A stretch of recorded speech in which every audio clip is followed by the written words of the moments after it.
Athena Brownson joins me here today. You could learn what her and her team is up to by heading over to AthenaBrownsonRealtor.com. Of course, that's going to be a clickable link in the show notes. And we're going to be jumping all over the place a little bit because it's always great to have somebody with Athena's credentials on the call because we are going to be talking about trends, what we're going to see, especially when it comes to sales. And there's so much we can learn from each other, especially the realtor world. Like I said, Athena, you have a much better idea of the pulse of the market than a lot of the investors do. So I really appreciate your time here today. No, I appreciate the opportunity and I'm really excited to get into it because I agree. I think the real estate broker and the real estate investor go hand in hand and should be able to learn and have an amazing symbiotic relationship to find success, really. Power in teams.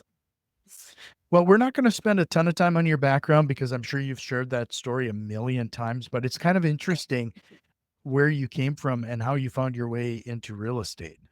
It's definitely random, I would say that. But yes, I grew up in a small mountain town, Breckenridge, Colorado. I was a professional athlete, as professional skier, and I honestly say that's the best business school I ever could have asked for. It taught me the value of hard work, consistency, and accountability, and those are all things that I believe without implementing into our businesses and into our lives, we would probably flounder. I really do believe that my background has brought me to where I am. My dad was also a developer. He built very high-end residential luxury homes. I thought I wanted nothing to do with real estate because I associated it with being very cold on job sites, but that is far from what I do now, and honestly, it's the best decision I ever made. I've been a broker about 10 years now. Be curious, like when you got into real estate, did you kind of do kind of a shotgun approach? Were you touching all properties? Were you doing anything and everything? You I know, get a lot I of nodding was. on that. Yes, I would say a nice mixture. The first most important thing that I attribute any of my success to was having an incredible mentor. So I did have a very successful agent who owned the small firm that I worked for, and I followed every move that he made. Getting started in real estate, everyone thinks that deals are just gonna fall into your lap. No, you have to uncover them anywhere you can, and that means really getting gritty. I was knocking on doors. I was taking any deal I possibly could, meeting with different investors who are looking for a quick fix and flip, anything that I could to generate business. That has actually been one of the most challenging as my career has evolved. Not saying yes to absolutely everything has become the challenge, and really, like, an understanding where the value of my time is best spent as opposed to just shotgun approach, I'm gonna say yes to everything, but that's kinda what you gotta do when you're getting started. That kind of leads me to what I was going to ask is that as your reputation grew and as you grew in market, I noticed you definitely niched down to more higher end properties, higher end clientele. Did you find that your business actually started to grow and your reputation, everything started to grow? You know, that's an excellent question, and I always say my goal in business is always relationship over anything. So rather than focusing on a specific price point, I focused on who are the people that I'm in relationship with that I can grow with throughout their entire lives. So I'm at that age, mid 30s, where I was able to help people buy their first home when I was in my mid 20s. And then it was time for them to start buying a bigger property for their family. And with that evolution, through consistently staying in touch with people and focusing on building those relationships, my average price point grew with it because people started making more money. So rather than really focusing on a specific type of property, price point, it's always been more about being consistent with my actions and genuine in building relationships. So that's interesting. You grew as the people that you were servicing grew.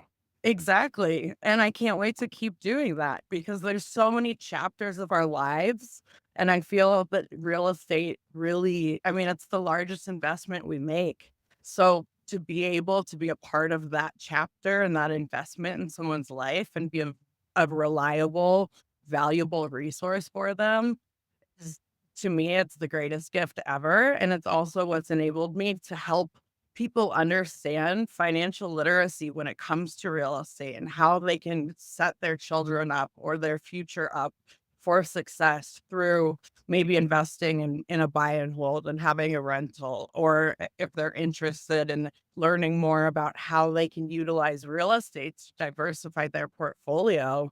Having that opportunity to educate is, to me, the greatest gift and honor that I could ever ask for. With that relationship, then I'm sure you're growing with the family. So those people that are having kids and they eventually become investors, and that's a great way to expand that network. And it's kind of interesting when people grow up in that environment, they rarely kind of go down. There's usually, as parents, you want to see better for your kids. So it's just a constant evolution. So you're niching up that way as well. And it's also funny, it's a little bit of ironic to be as I look at my own life, I'm now developing properties with my own father, having kind of the legacy aspect that can come with real estate that I think is often overlooked, but is something that's really special, and it can really bring, uh, opportunity to families and really enable kids to have pretty incredible futures. Sure. So you mentioned having a mentor. Can you talk a little bit about the importance of what a mentor brought to your development and how much faster it might have helped you get to the where Absolutely. you are today? So for me, coming from an athletic background, coaching and mentorship have always been a non-negotiable.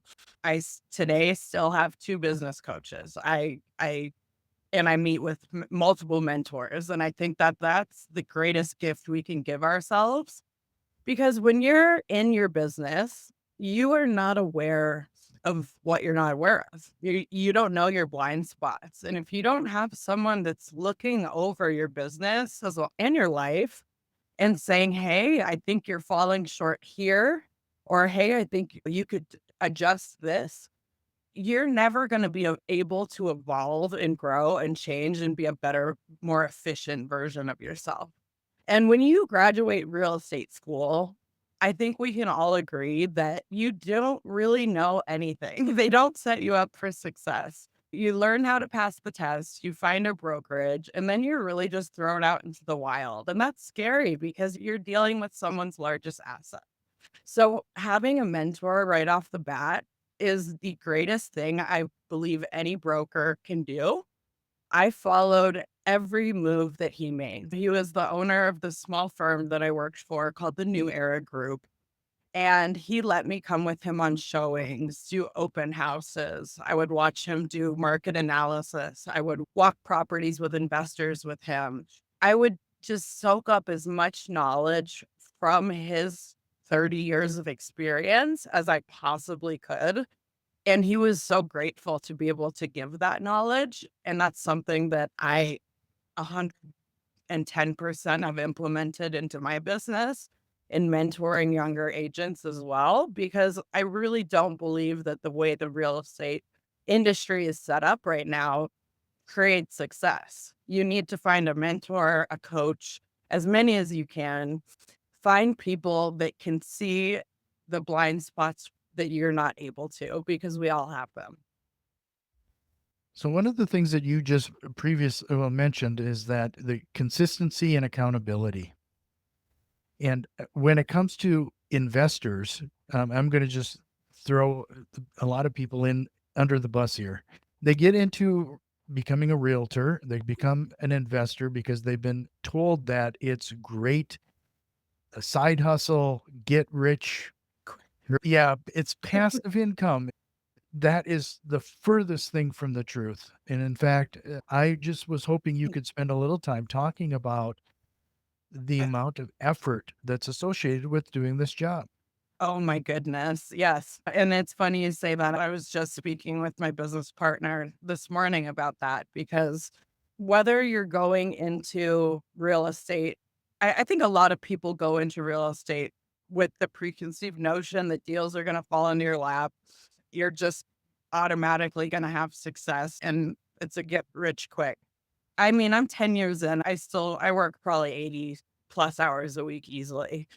But the key to understanding real estate, I firmly believe, is that it's not a one quick get rich. I'm going to do one flip, make all of this money, and everything's going to be different. This is a long term play that needs to be strategically mapped out to fit your financial goals and to understand that you're going to be facing different realities in each market.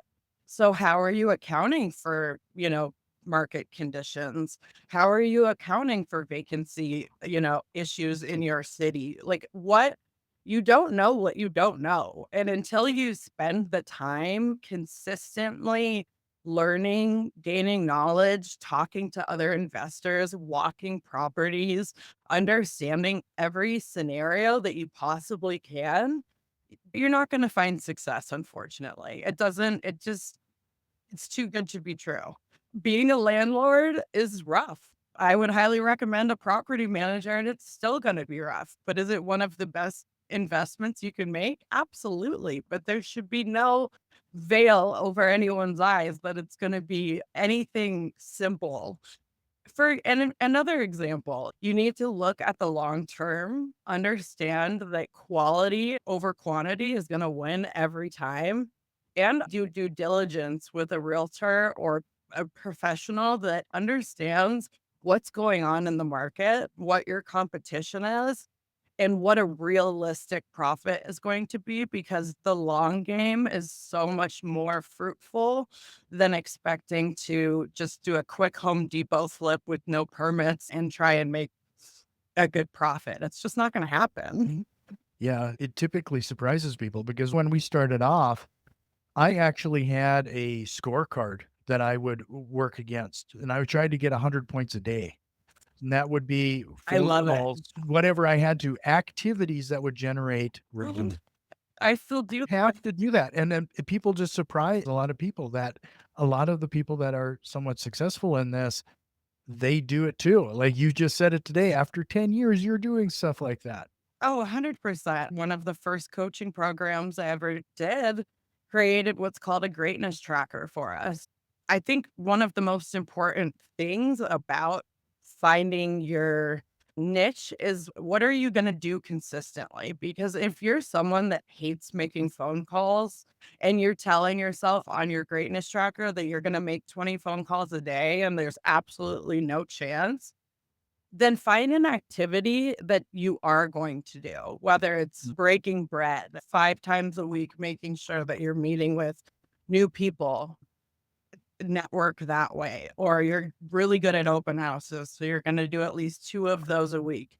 I love writing handwritten notes, so I do 4 of those a day, but these are all things that are checking I'm getting checked off my box for accountability. And if I turn in my greatness tracker to my coach with empty boxes, I'm fined $10 per empty box, and that goes to charity.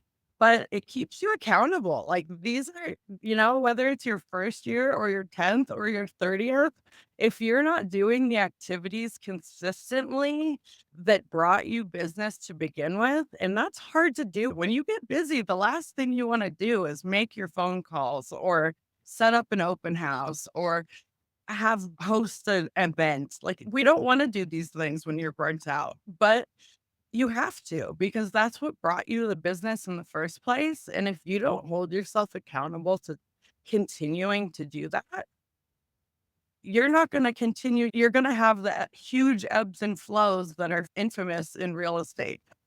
We try and minimize.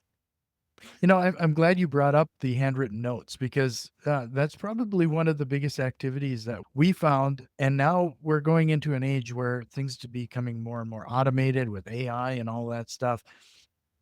It's those handwritten notes. They may not produce a result immediately, but they're the ones that I still get phone calls on notes I had written 2 years ago. Me It's Uh, been almost the biggest key to my success, as silly as it may sound, is the thoughtfulness of sending a birthday card, send a house anniversary congratulations, send a hey, how are you? Let's catch up over coffee.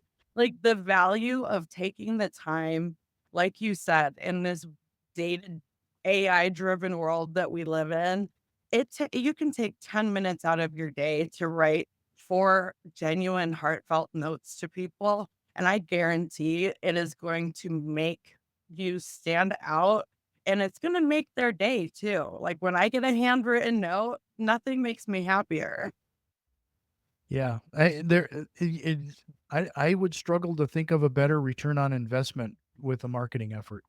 I agree with Just to remind everybody, head over to Athena Brownson Realtor.com, and that's going to be a clickable link in the show notes. If you found some value in what we're talking about so far, do us a quick favor, share this with one of your investor friends or realtor friends for that matter, Brownson. So we are going to dive now into what you see as trends for 2025. We're now going into the new year. Athena, you. what are you seeing? Let's start with the economy. What are you seeing there regarding the purchasing power of Yes. the people? So, I think as everyone in real estate or that has a pulse on real estate has seen in the last 2 years, everything that we have expected or predicted has not been the case. And this has been a very unprecedented time driven by a lot of factors. I mean, if I think back 3.5 years ago to closings with my clients getting 2.25% interest rates, there had to be a swing, and we have been experiencing that swing. And I can say that 2024, although it was mine and my team's best year, took 3 times as much work, and it was completely exhausting. And going into 2024, I remember having this optimism that everything was magically going to get a lot better. Interest rates were gonna go down dramatically, and we're gonna be back to a very competitive market here in Denver, Colorado. Well, what I have learned over the last year and what I am seeing. Granted, I am not an economist by any means, but I do like to keep a pulse on what is going on in the world economy. What I'm personally thinking is we're gonna see an uptick in cash buyers, which means probably more cash investors. Even in that amount of time, we saw the number of cash transactions go up pretty dramatically. I also think a really amazing way to gauge the real estate market is how many loan applications are actually being submitted, because that gives us an idea of how comfortable buyers are in purchasing and investing in this market. And I say this hesitantly, but excitedly. We're seeing an uptick in loan applications come in. I believe I heard a 20% increase in the fourth quarter.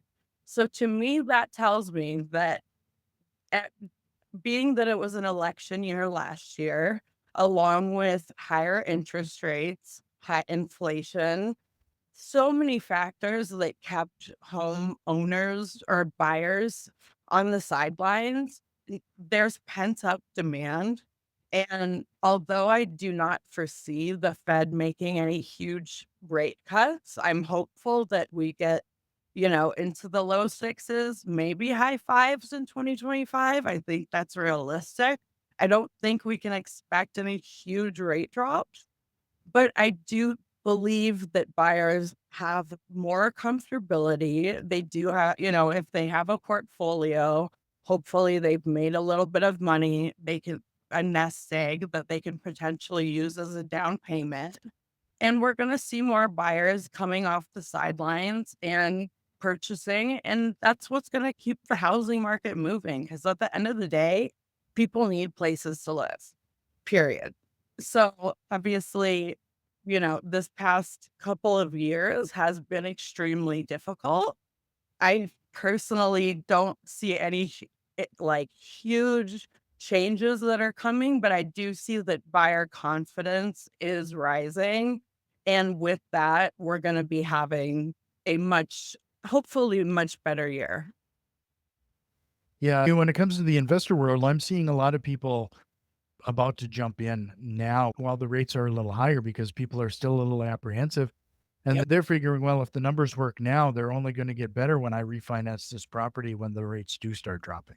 And I do believe we have this like 6, 8 month runway right now that I'm really encouraging a lot of my buyers to take advantage of because what people don't necessarily realize is that we can get creative when it comes to your interest rate. So while there's not a huge amount of buyer demand, we have the power as buyers for the first time in my career, at least. I've never worked a market that has not been a seller's market up until the last couple of years. There are opportunities still to ask the seller for concessions to buy down your interest rate temporarily. For example, every buyer I've had this past year, I've had either a 3-2-1 buy down, a 2-1 buy down, or a 1-1 buy down in. And that basically means that you're having the seller buy down the interest rate by 3% the first year, 2% the second year, 1% the third, with the idea that you can then refinance.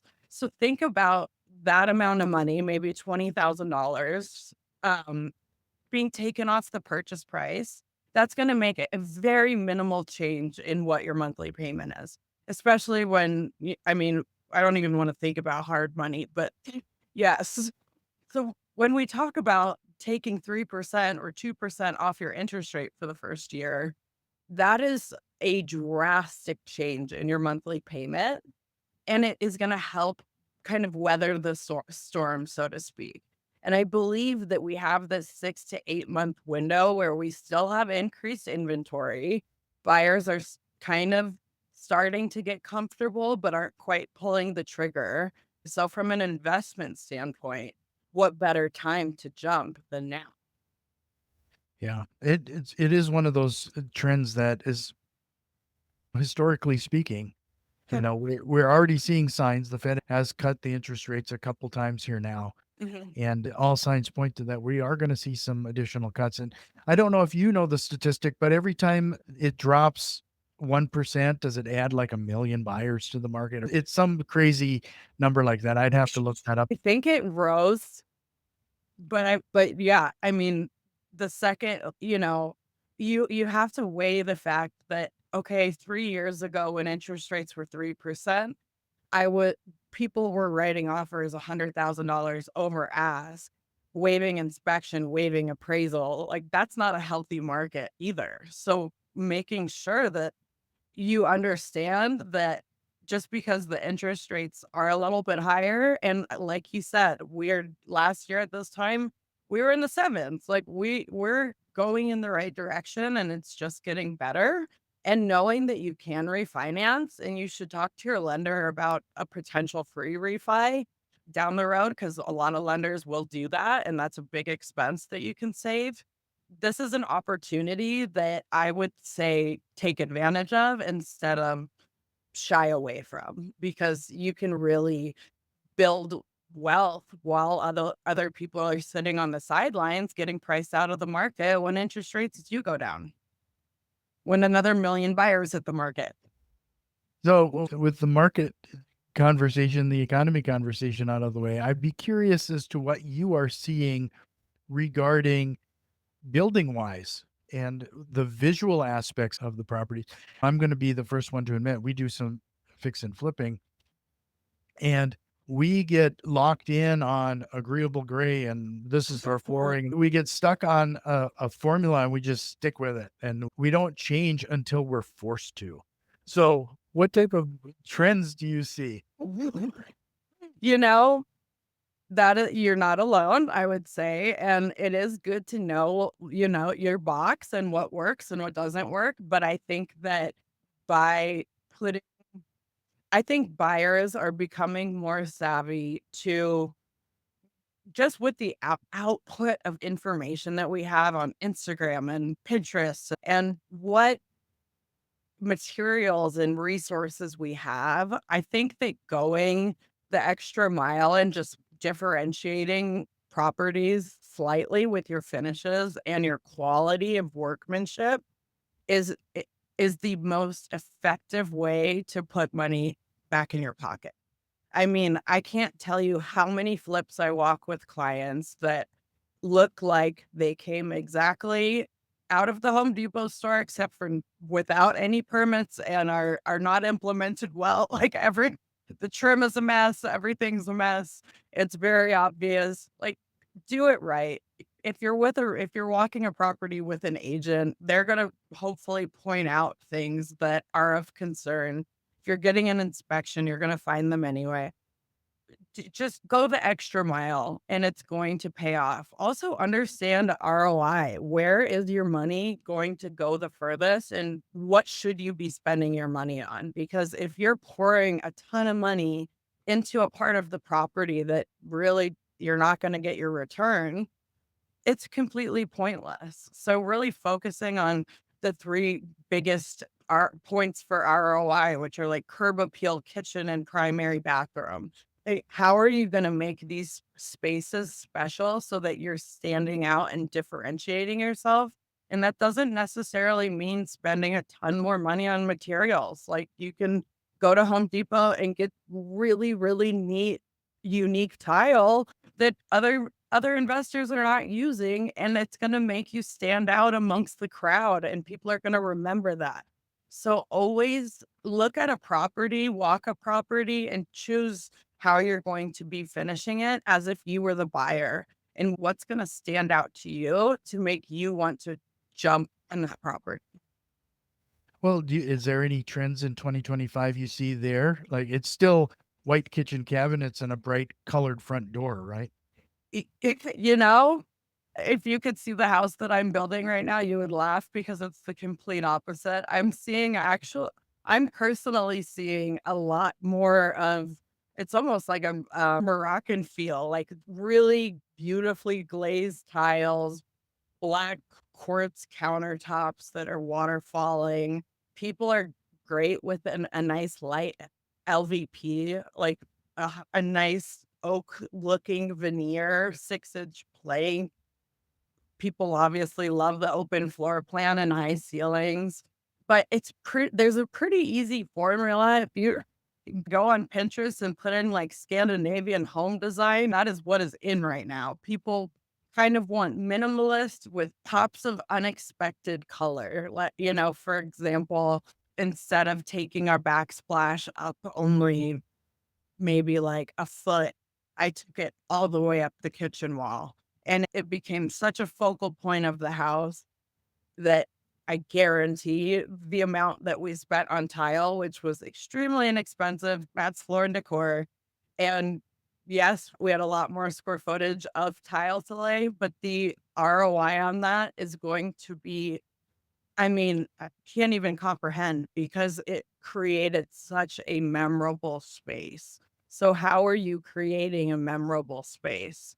And if you don't know how, find someone that does or go on Pinterest. Well, I think what's great is that you brought up, we investors, we're looking to network as well, but it's amazing. Like, we need to make use of that network and more frequently. And Amen. realtors are a great example.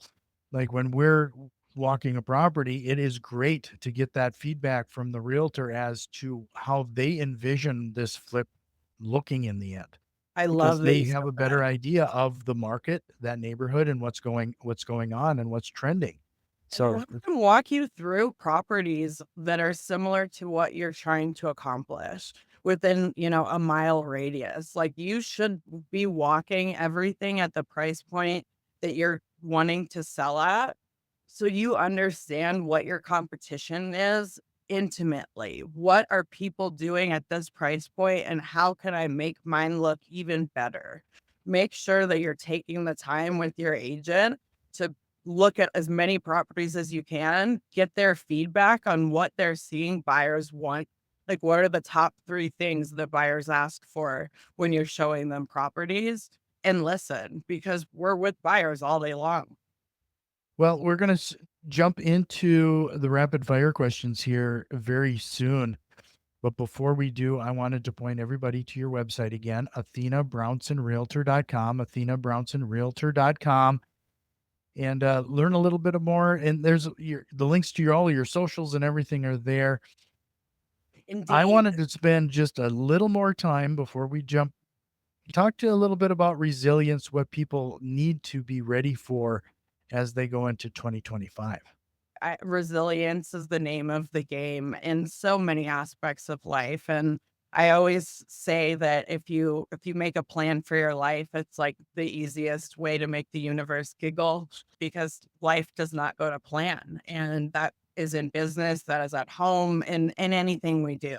Personally, I've been battling Lyme disease and autoimmune diseases for the past 8 years. I get plasma transfusions in the hospital 4 days a month. I live in constant pain. Like, resilience is the name of the game. And I believe we find resilience within ourselves when we find what our why is and what we're passionate about and what we want to pour our lives into. Because if we get up every day, no matter what's going on in your life, whether things are going really well or really poorly, it it should be a continual practice of finding your toolkit that feeds you so that you can show up as the best version of yourself, the most resilient version of yourself. And sometimes that means you have to push through things that you don't necessarily feel like you want to. Are there days that I don't want to make my calls or show up to work? Absolutely. But these are activities, these are non-negotiables that rain or shine need to get done. And especially when we experience tougher markets, it's when the resilience it pays off and it's when it comes out and it shows you what you're made out of. So it's not only helping you continue your business, succeeding in life or to get through life. It might just be getting one foot in front of another. But I guarantee you look back at life and the greatest growth moments, the greatest things that you've learned about yourself come when things are not going right, but you were resilient and you kept pushing forward. So for me, resilience, it's showing up no matter how I feel, it's showing up no matter the circumstance. It doesn't necessarily mean it's fun. Life is not always fun. Being an adult is hard. They don't tell you that. They should tell you that, but they don't. But I think that without a job that I love so much, I don't know that I would be as resilient as I am because I have found my why that keeps me getting out of bed every day, and that keeps me engaged and motivated and goal oriented, and it gets me excited for a new year. And to me, just the sheer act of showing up is resilience because most people with what I have are on bed rest. So, like, be also practicing gratitude. Like, think about everything you have to be grateful for every day. First thing I do every morning is write out my gratitudes and affirmations. And it's like, okay, these are my tools that are going to help me get through whatever the day has in store. Well, I'm glad that you echoed what I've is one of the consistent messages from this show is that I've been on the at the pulpit talking about people defining their why. I talk to a lot of distressed sellers. And a lot Yes. of people and a lot of people, they're driven by their pain points, of course. And as far as I'm concerned, there's only two things that motivate. It's pain or your why. And if you don't take the time and establish your why to the level that you have, it doesn't happen. I Just find ask, what is your why? my why is being able to be in authentic, real relationship with people that I care about deeply and to be able to be a valuable resource for them that actually is going to change their lives. Like, I get to see that the results of the hard work that I'm putting in is actually changing someone's life, and that is someone that I absolutely adore and care about and want to be in relationship with for life. So for me to be able to be a part of people's chapters, as corny as it may sound, like that is my why. It gets me out of bed every day. And and my clients end up usually being lifelong friends. I absolutely love the people that I work with, and that's what gets me out of bed every day smiling.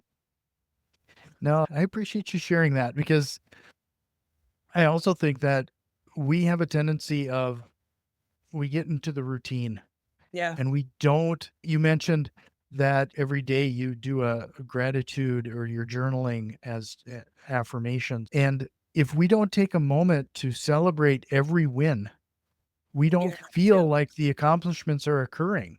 Good enough. We live Yeah. in a society where there's always something bigger and better, and I forget all the time, and I have to remind myself of like, no, this is a win. Like we need to celebrate the small victories and give yourself that credit, because if you have that win, it's because you worked for it, most Right. likely. Well, Athena, this has been fantastic. I just really appreciate you sharing your time with us today. Before we jump into the rapid fire questions, is there a question or concept you think we should have tried to cover? I would just say the term real estate investor can seem intimidating. Anyone can get into investing in real estate. You just need the right educational tools and the right people around you. If you're interested in real estate, I'm a great resource. Jack has the best network of resources you could ever ask for. Listen to his podcast for pretty much any information you could possibly need on real estate investing, but you do not need to be a professional. This is something that is attainable for anyone. So don't let the terminology scare you away. If you're an, first time home buyer investor, that's fine. You got to start somewhere, and you've got the right people to help you really get your foot in the door. If you're ready, we'll jump into the rapid fire questions and close out this episode. Let's So, you're going to be a little unique on this first one because I'd be curious as to what lie do realtors sometimes tell themselves? Nothing ever goes smoothly. There's always gonna be a fire, and you always are gonna have to put it out. Yeah. Well, that's your job, right? That's Yeah, true. it might feel smoother for the purchaser. Fully. That's the Right. goal. Yeah. Mitigate their pain. If you could go back in time and give your younger self a piece of advice, what would that be? Get into real estate sooner. I went into interior design right after becoming a professional skier, and was so close-minded. I never in a million years would have thought of real estate. It was the best decision I ever made. I would say, get your dang license and get out there, girl. Do you have a book recommendation? Yeah, I'm reading Sell It Like Sirhan. He's on Million Dollar Listing New York, and I love the way he talks about the ability of a realtor to juggle many balls at once, but also knowing which balls should be delegated and which should be held.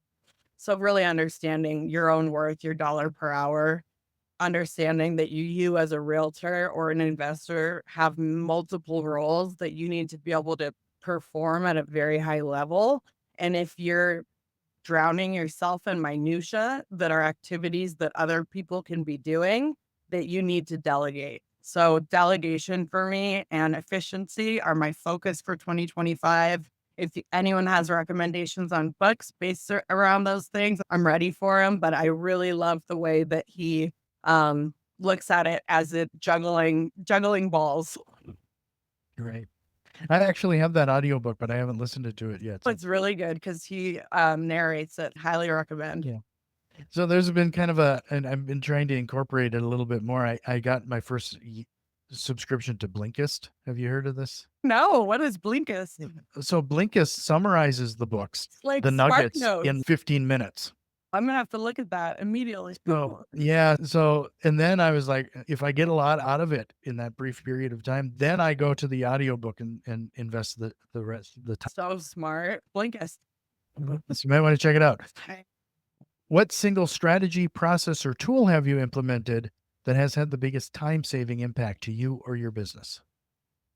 So, under calculating what my dollar per hour is, going through doing a time I did a week-long time study in which I wrote down everything I was doing every hour of every day for a week, and understanding what my green time was, what my red time was, and then building my calendar, building my schedule around the green time and delegating, whether it's to a operations manager. To me, for me, it was my executive assistant, your transaction coordinator, whoever it may be.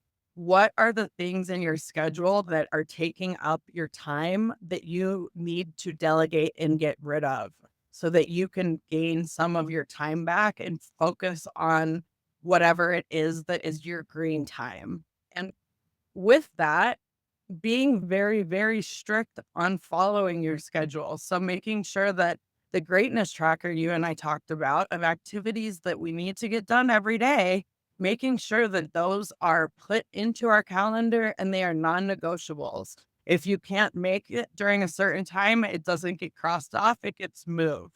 So really holding yourself accountable to your calendar. That is an awesome tip. Placing a dollar amount on your hour, giving yourself an hourly wage and treating it as such It's is a crazy. huge is huge. I was blown away, honestly, and then I realized how much of a waste it was when I was scrolling social media for hours or running lock boxes when I could be having assistance with this. It's like your time is so valuable.